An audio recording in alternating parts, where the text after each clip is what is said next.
vengeance. Laissez-moi vous raconter la nuit où j'ai cessé d'être un imbécile dans ma propre maison. Ma femme venait de me servir, pour la 35e fois en 2 mois. La même excuse usée, je n'ai pas envie. Ces mots étaient devenus son arme favorite, et j'en avais assez de faire semblant qu'il ne me blessait pas profondément. Mais voilà ce qu'il en est quand on est un homme qui se respecte. On ne compte pas les refus comme un score pathétique. On repère les schémas, et on agit en conséquence. Alors ce jeudi soir, au lieu de me retirer sur le canapé comme elle s'y attendait, je me suis assis en face d'elle et les regardai droit dans les yeux. Il faut qu'on parle, ai-je dit, la voix calme mais ferme. Et je veux dire vraiment parler, pas ces discussions superficielles qu'on a eues jusqu'à maintenant. Elle a à peine levé les yeux de son téléphone. De quoi? Je suis fatigué. Chérie, ça ne peut pas attendre demain. Non, ça ne peut pas. J'ai tendu la main et, doucement mais fermement, j'ai pris son téléphone pour le poser sur le côté. Quand avons-nous été intimes pour la dernière fois? Et ne me donne pas une réponse vague. Quand? La question l'a prise au dépourvu. Elle s'est agitée, mal à l'aise, et m'a enfin regardé dans les yeux. Je ne sais pas. Il y a quelques semaines. Et c'est 2 mois. Ai-je répondu? 2 mois de je n'ai pas envie. J'ai mal à la tête. Je suis trop stressé. À chaque fois que j'ai essayé de me rapprocher de ma propre femme, tu avais une excuse prête. Ses défenses se sont immédiatement dressées. Et alors? Tu tiens un compte maintenant? C'est plutôt pathétique. Je me suis adossé et j'ai souri. Pas un sourire chaleureux, mais celui qui indique à quelqu'un qu'il vient de faire une erreur. Pathétique. Tu sais ce qui est pathétique? Une épouse qui traite son mari comme un colocataire qui l'agace. Une femme qui promet d'aimer et d'honorer quelqu'un, et qui ensuite agit comme si son contact était un fardeau. Ce n'est pas juste, a-t-elle rétorqué. J'ai été stressée par le travail. Et tu le sais? Tu ne peux pas exiger du sexe quand tu veux. Exiger. Je me suis levé. Gardant un calme absolu, quand ai-je jamais exigé quoi que ce soit? J'ai été patient. J'ai été compréhensif. Je t'ai donné de l'espace. J'ai essayé d'alléger ton stress. Proposé des soirées en amoureux. Offert de parler de ce qui te tracassait. Mais chaque geste est accueilli par un rejet. Elle a ouvert la bouche pour argumenter, mais j'ai levé la main. Je n'ai pas fini. Ce que tu ne sembles pas comprendre, c'est que ça ne concerne pas le sexe. Ça concerne le respect. Ça concerne le fait de se sentir désiré par la personne qui est censée me désirer le plus au monde. La pièce est devenue silencieuse, à l'exception du bourdonnement du réfrigérateur dans la cuisine. Elle me regardait maintenant, vraiment, probablement pour la première fois depuis des mois. Tu penses que je ne remarque pas comment tu t'illumines quand tu reçois des messages de tes amis, comment tu as de l'énergie pour les réseaux sociaux, pour les appels avec ta sœur, pour tout sauf ton mari. Tu penses que je ne vois pas comment tu te fais belle quand tu sors avec tes copines, mais que tu ne te donnes même pas la peine de te doucher quand on est seul à la maison. Son visage rougissait. Mais je n'avais pas fini. Je vais te rendre les choses simples. J'ai continué, la voix ferme et froide.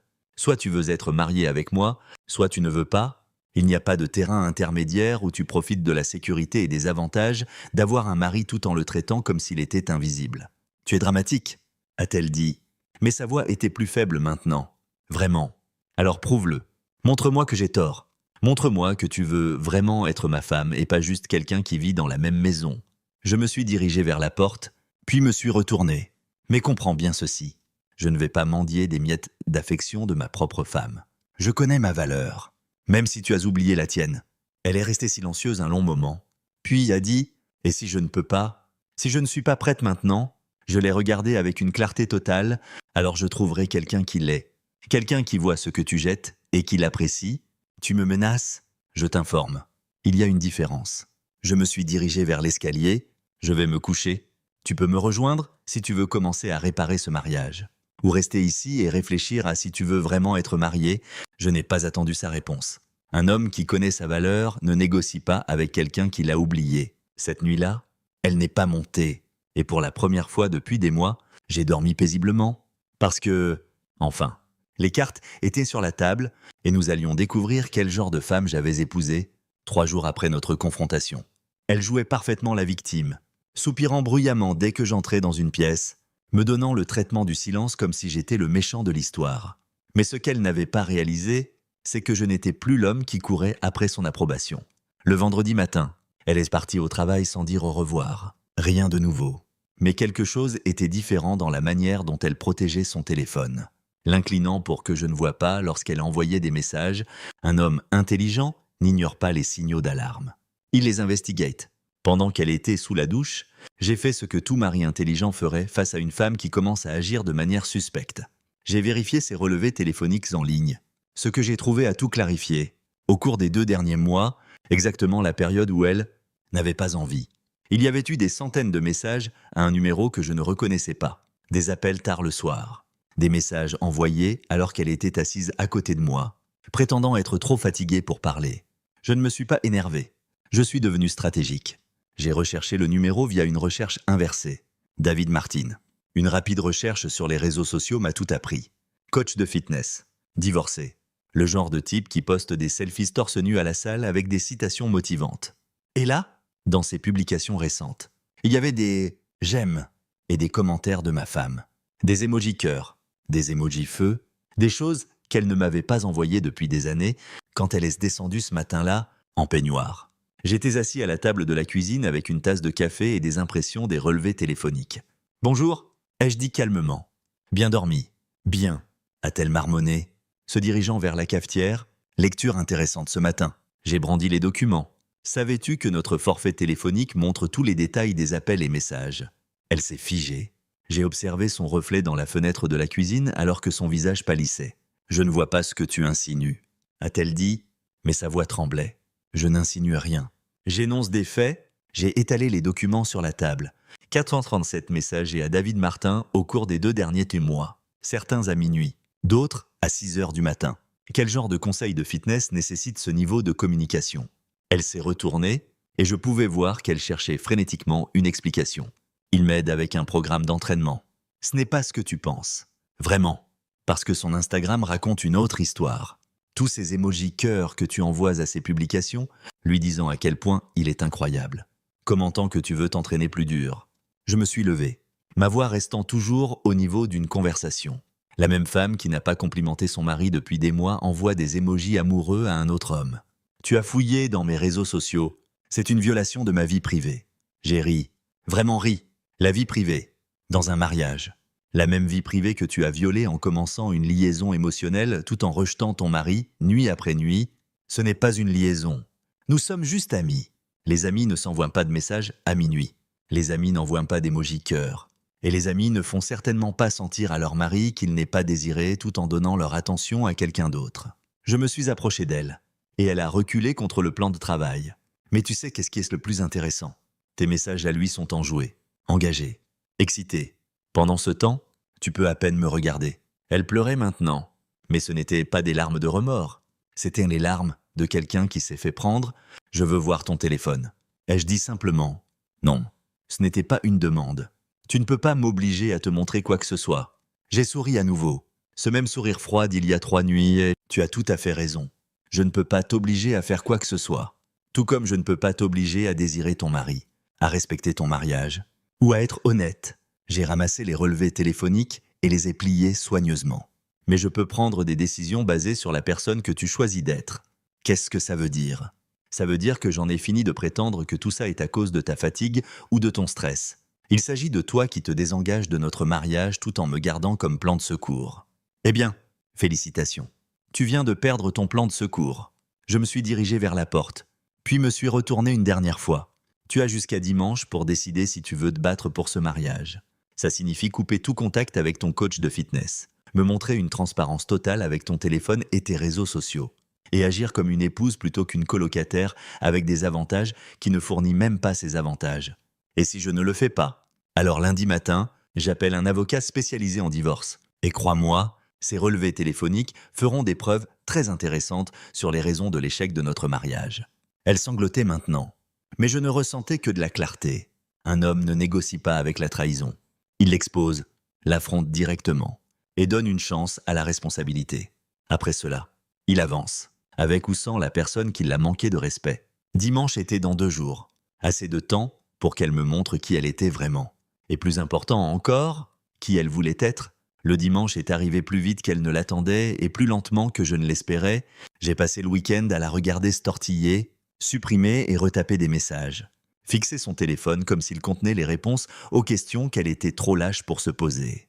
Le samedi soir, elle a s'essayé la routine de l'épouse désespérée. Soudain, elle s'intéressait à cuisiner le dîner, me demandait comment s'était passée ma journée. suggérant même qu'on regarde un film ensemble. Mais ça sonnait creux, comme quelqu'un lisant des lignes d'un scénario auquel il ne croyait pas. Le dimanche soir, je l'ai trouvé dans le salon, serrant son téléphone avec des larmes dans les yeux. « Alors ?» ai-je dit, prenant place en face d'elle. « J'ai bloqué son numéro », a-t-elle murmuré. « Montre-moi ». Elle m'a tendu son téléphone avec des mains tremblantes. J'ai parcouru ses contacts, ses messages, ses réseaux sociaux. David Martin avait disparu de ses contacts, mais j'ai remarqué autre chose. Elle ne l'avait bloqué que cet après-midi-là. L'historique des messages montrait qu'ils avaient continué à s'écrire jusqu'à il y a 3 heures. « Qu'est-ce que tu lui as dit quand tu l'as bloqué ?» ai-je demandé. Elle a détourné le regard. Qu'on ne pouvait plus parler parce que mon mari avait découvert, pas parce que tu avais réalisé que tu avais tort, pas parce que tu voulais sauver ton mariage. Parce que ton mari avait découvert, j'ai posé son téléphone et me suis adossé. Tu sais qu'est-ce que ça me dit? Ça me dit que tu n'es pas désolé de l'avoir fait. Tu es désolé de t'être fait prendre. Ce n'est pas vrai. Alors pourquoi as-tu attendu le dernier moment possible? Pourquoi échangeais-tu des messages avec lui jusqu'à il y a 3 heures? De quoi discutais-tu avec un autre homme alors que notre mariage était en suspens? Elle s'est effondrée complètement. Il essayait de me convaincre de te quitter. Il disait que tu étais contrôlant et que je méritais mieux. Et voilà. La vérité finit toujours par sortir quand quelqu'un est acculé. Et qu'est-ce que tu lui as répondu? Je lui ai dit que j'étais confuse, que peut-être il avait raison. Je me suis levé. Et pour la première fois du week-end, je me sentais complètement calme. Merci d'avoir été honnête. Enfin, qu'est-ce que ça veut dire? Ça veut dire que tu viens de me dire tout ce que j'avais besoin de savoir. Tu as envisagé de me quitter pour un autre homme. Tu as discuté de nos problèmes de mariage avec lui au lieu de moi. Et même maintenant, après t'être fait prendre, une partie de toi pense qu'il pourrait avoir raison. Elle a tendu la main vers la mienne, mais je l'ai retirée. S'il te plaît, on peut surmonter ça. J'ai fait une erreur. Mais je t'ai choisi. Je l'ai bloqué. Tu l'as bloqué parce que je t'ai donné un ultimatum.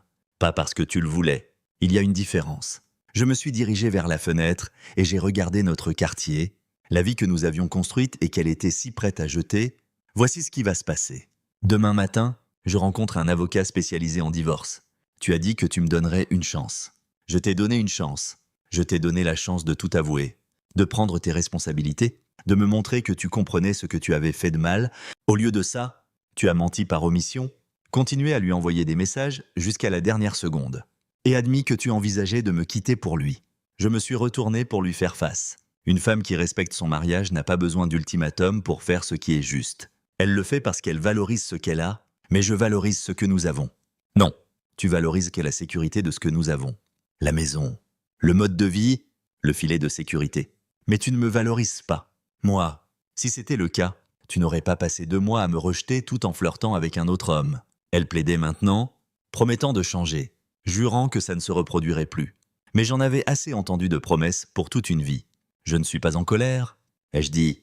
Et je le pensais. Je suis déçu, mais pas en colère.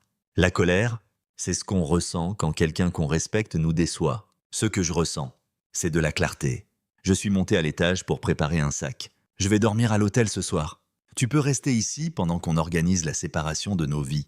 Où vas-tu?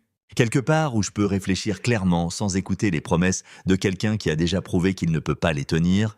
Pendant que je faisais mes bagages, elle m'a suivi, alternant entre larmes et colère, supplications et reproches. Mais ma décision était prise. Un homme qui connaît sa valeur n'accepte pas d'être le second choix de quelqu'un.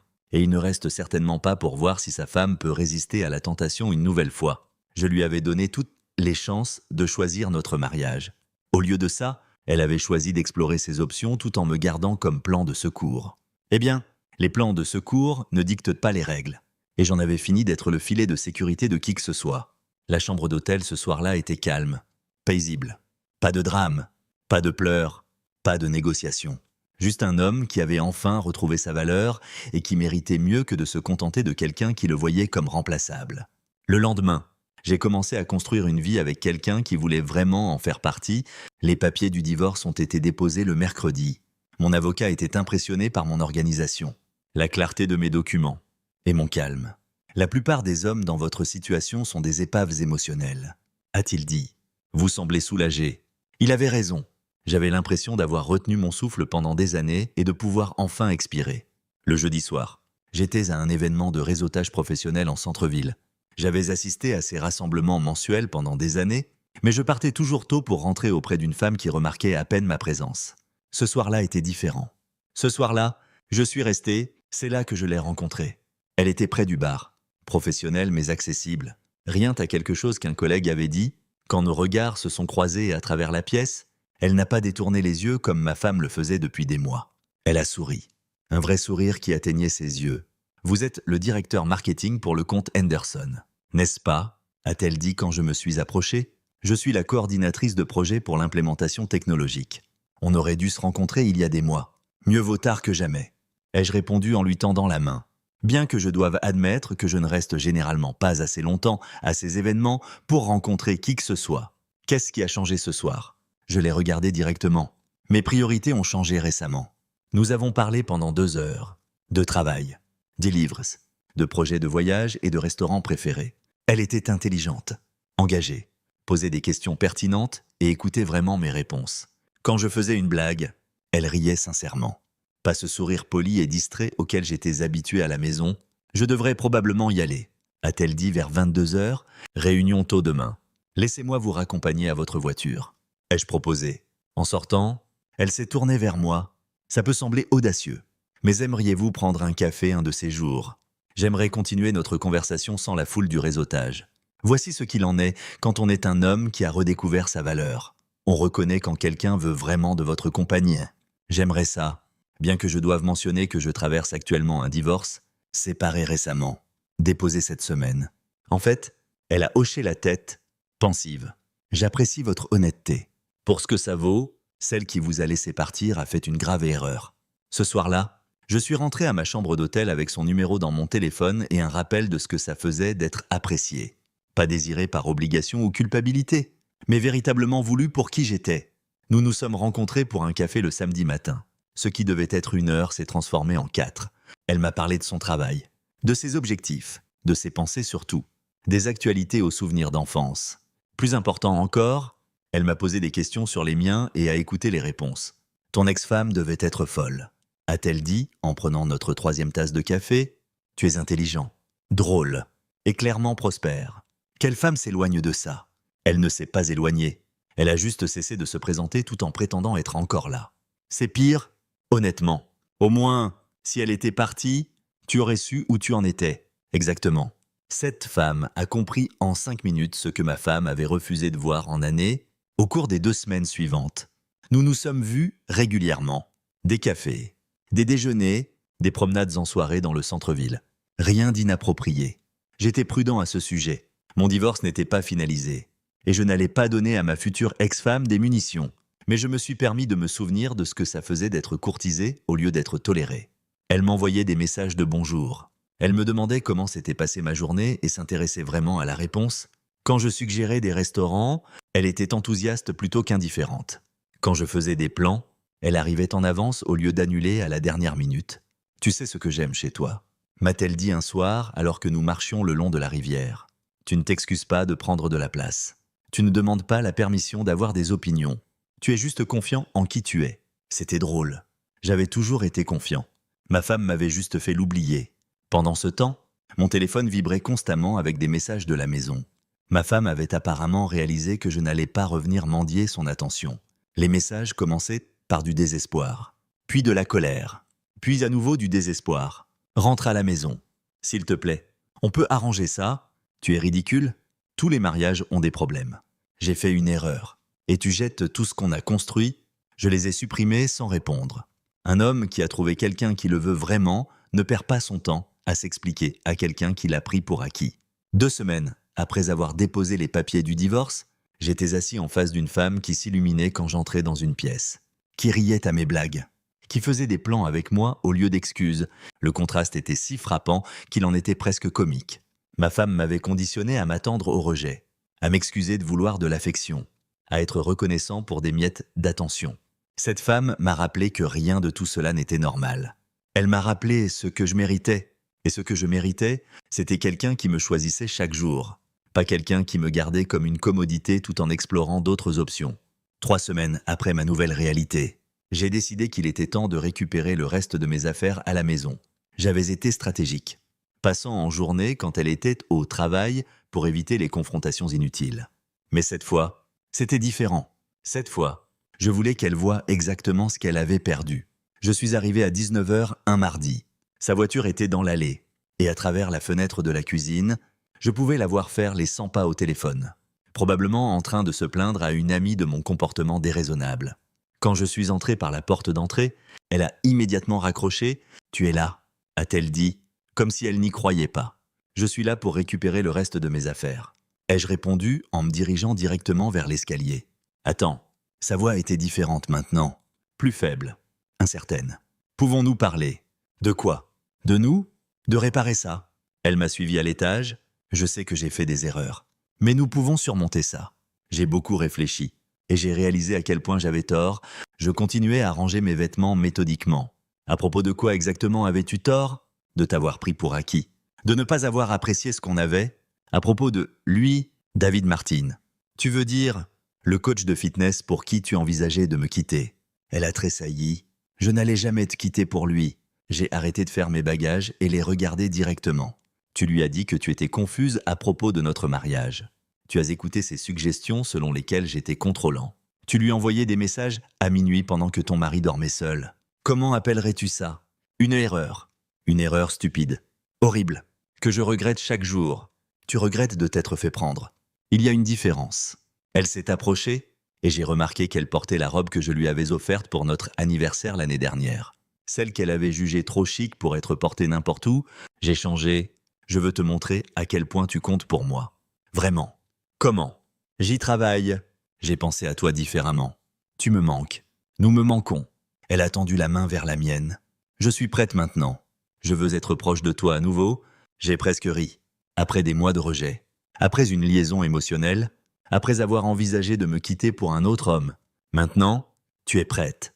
Maintenant que j'ai déposé une demande de divorce et cessé de courir après ton approbation, soudain, tu te souviens que tu as un mari. C'est un timing pratique.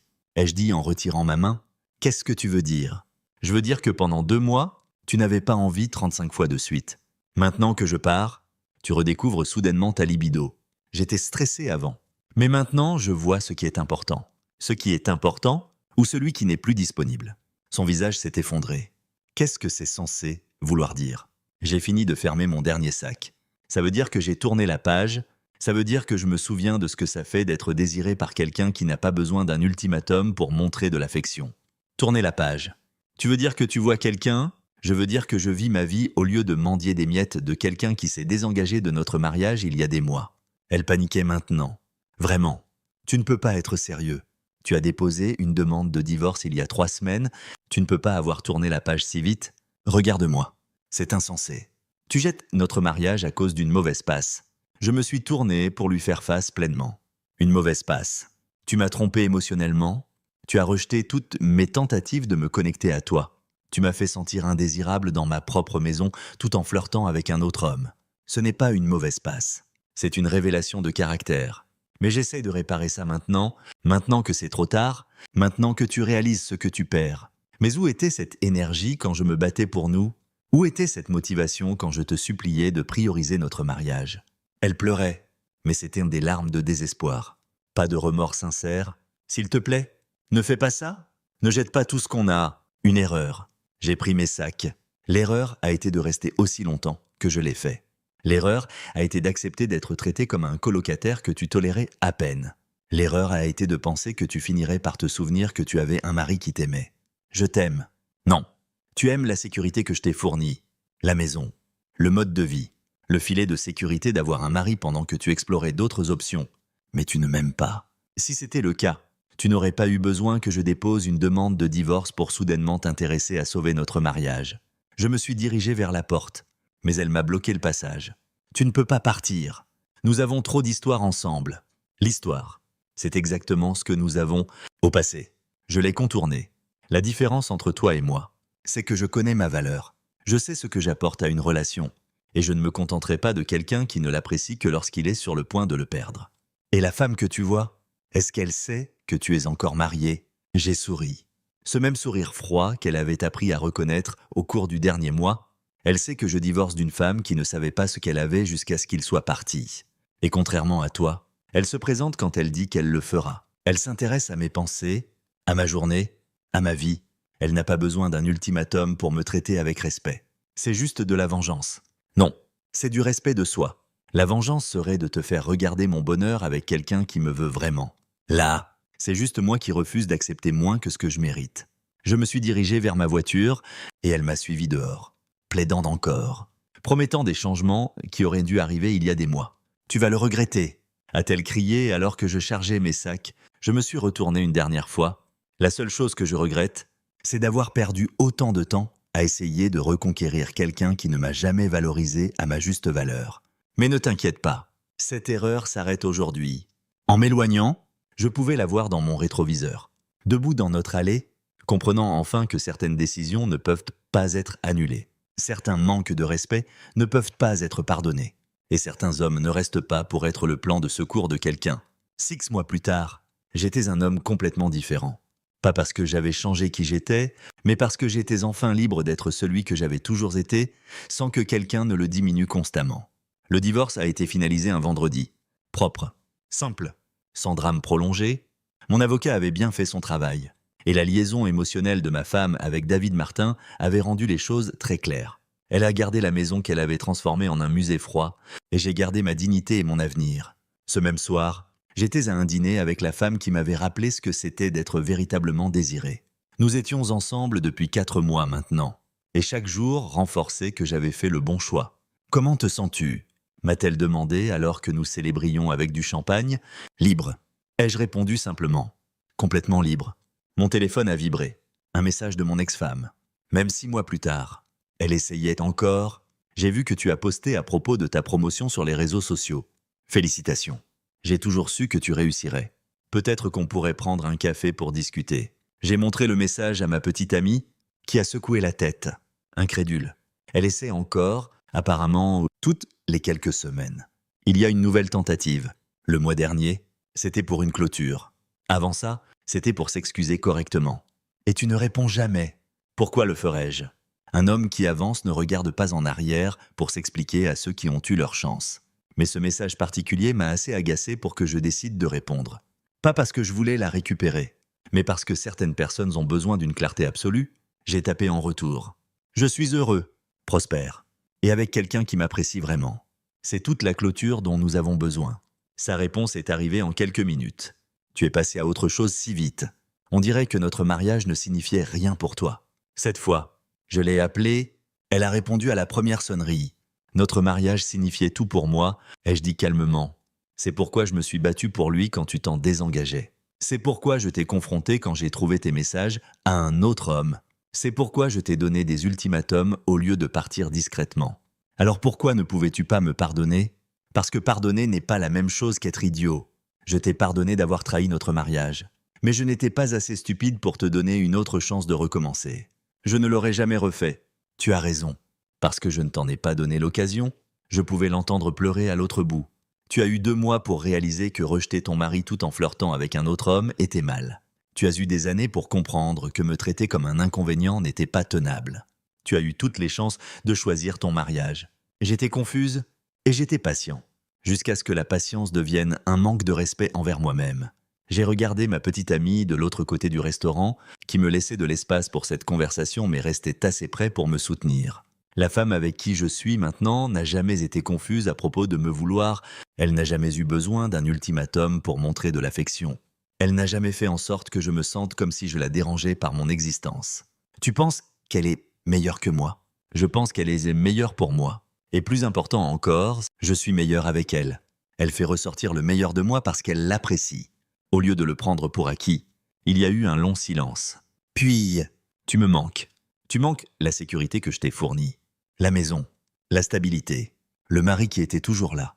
Peu importe comment tu le traitais, mais tu ne me manques pas. Moi, si c'était le cas, tu n'aurais pas passé des mois à me repousser. Ce n'est pas vrai. Voici ce qui est vrai. Je suis plus heureux maintenant que je ne l'étais durant les 2 dernières années de notre mariage. Je suis avec quelqu'un qui s'illumine quand j'entre dans une pièce au lieu de lever à peine les yeux de son téléphone. Je suis avec quelqu'un qui fait des plans avec moi au lieu d'excuses. Je suis avec quelqu'un qui m'a choisi dès le premier jour et continue de me choisir chaque jour. Et si elle te fait du mal comme je l'ai fait, alors je gérerai ça de la même manière que je t'ai géré, avec dignité, avec respect de moi-même, et avec la compréhension que je mérite mieux que de me contenter de quelqu'un qui ne valorise pas ce que j'apporte à sa vie. Je pouvais l'entendre sangloter maintenant, mais je ne ressentais que de la détermination. Il faut que j'y aille. Ai-je dit, je dîne avec quelqu'un qui veut vraiment être ici avec moi. Attends, plus d'attente, plus de chance, plus de conversation sur ce qui aurait pu être si tu avais fait des choix différents. Tu as fait tes choix et j'ai fait les miens. Maintenant, nous devons tous les deux vivre avec. J'ai raccroché et suis retourné à notre table. Ma petite amie m'a regardé avec une véritable inquiétude. Tout va bien. Parfait, ai-je dit en m'asseyant et en prenant sa main. Absolument parfait.